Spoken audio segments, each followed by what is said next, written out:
Você acredita em discos voadores, OVNIs, ETs, extraterrestres? Pois então, eu vou te contar uma história que pode fazer com que mude totalmente o seu modo de pensar a respeito desse assunto.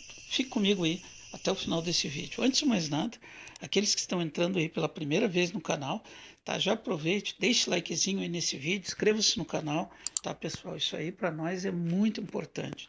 Tá? O nosso pagamento é o likezinho, é o compartilhamento, é as inscrições aí do pessoal, é o comentário. Nosso trabalho é tentar fazer um bom vídeo. O nosso salário são os likes que vocês dão, os comentários, compartilhamentos, inscrições, enfim. Essa história, ela aconteceu no interior do Rio Grande do Sul, aquelas cidadezinhas pacatas, lá ao longe, onde a tranquilidade se mistura com o canto dos pássaros, com aquele barulho ali dos animais, né, das vacas, dos cavalos, com aquele barulhinho tranquilo daquela cachoeira, daquele riachinho ali que vai andando. Pois é exatamente lá que aconteceu essa história.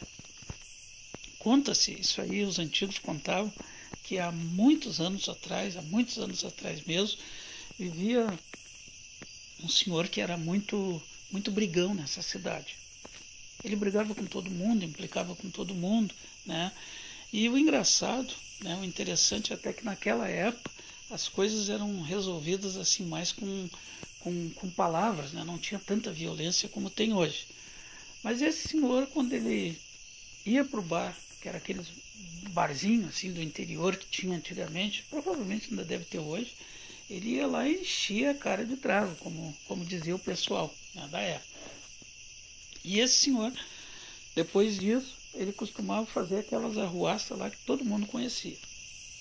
Numa determinada sexta-feira de noite, ele saiu desse bar, ficou como um dos últimos lá nesse bar, e saiu lá por volta das 10 horas mais ou menos, segundo o que falam, né, segundo o que falaram.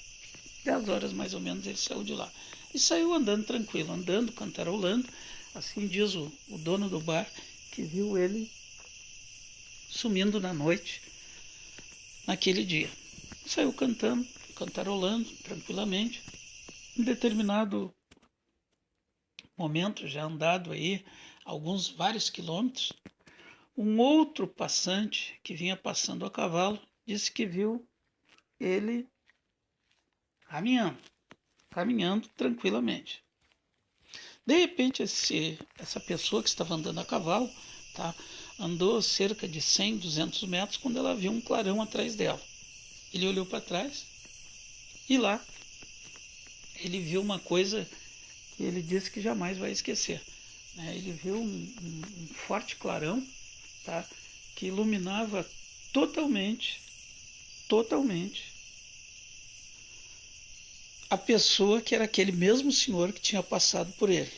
E ele disse que ficou impressionado com aquilo ali, virou o cavalo na direção, ficou olhando ali por alguns minutos, né, sem saber, aliás, por alguns segundos, sem saber o que estava acontecendo, e acabou se dirigindo lentamente em direção àquela luz forte que vinha de algum lugar dos céus, mas que não dava para entender de onde é que vinha, só vinha aquela luz assim do céu e pegava totalmente em cima dele. À medida em que ele vinha chegando mais perto, aconteceu uma outra coisa diferente. Aquela luz que era meio esbranquiçada, cor normal, como se fosse uma lanterna, só que muito forte, muito maior, cobrindo totalmente o homem. Essa luz ela começou a ficar alaranjada. E nesse alaranjado, lentamente, a figura daquele senhor começou a se elevar no espaço, em alguma direção que ele não conseguia entender para onde era. Até que de repente a luz apagou e o silêncio foi total. Nada aconteceu. Ele não viu nada, não ouviu nada.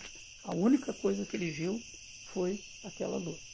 Muito assustado, ele correu e o primeiro lugar que ele ainda achou ali nas redondezas, né, que ainda tinha um pouco de movimento, era aquele bar onde o senhor tinha passado ali as últimas horas dele, né, antes de ir para casa. E o dono do bar começou a relatar o que tinha acontecido. Então, o que aconteceu? começaram a juntar, né, os relatos ali, o dono do bar, as pessoas que estavam junto, desde o momento em que ele chegou, né, em que aquele senhor chegou, até o momento em que o passante, aquele que vinha vindo a cavalo, conseguiu localizar. Várias pessoas saíram dali com lanterna, tentaram localizá-lo, andaram ali por toda a redondeza ali naquele local ali onde ele havia sumido misteriosamente, né, com aquela luz. Procuraram, não acharam nada. Procuraram por vários dias. E pessoal, incrível, até hoje ninguém conseguiu localizar aquela pessoa. Essa aí é uma das histórias, tá, que foram contadas aí para mim há muitos anos atrás, ainda quando eu era pequeno. Meus pais contavam esse tipo de história aí e a gente achava bem interessante. Então a gente se reunia, né, na nossa sala lá, e ali a gente ficava contando história, porque na época nós não tínhamos televisão. Quando eu era muito pequeno, a gente não tinha. Então o nosso divertimento era ouvir as histórias dos nossos pais. E essa aí é mais uma daquelas histórias aí que o povo conta, né, que a gente fica com aquela dúvida: o que será que pode ter acontecido, né? A gente não sabe. A verdade é que no dia seguinte, né, várias pessoas foram ali, várias autoridades, né, para tentar naquele local ali para ver se conseguia descobrir alguma coisa. Não descobriram nada. E esse caso aí ficou conhecido como o desaparecimento no disco voador, porque todos eles imaginavam que alguma coisa aconteceu. Como o senhor nunca mais foi encontrado até hoje, né, essa foi a conclusão que eles chegaram. Mas essa aí é mais uma daquelas histórias que a gente fica com dúvida, né? Não sabe o que dizer, não sabe o que fazer, não sabe o que pensar, né? É umas histórias aí que o povo conta. Se você sabe algum relato interessante, se você quiser colocar ali nos comentários, coloque nos comentários. A gente gostaria de saber. Beleza? Forte abraço para vocês. Até o próximo vídeo.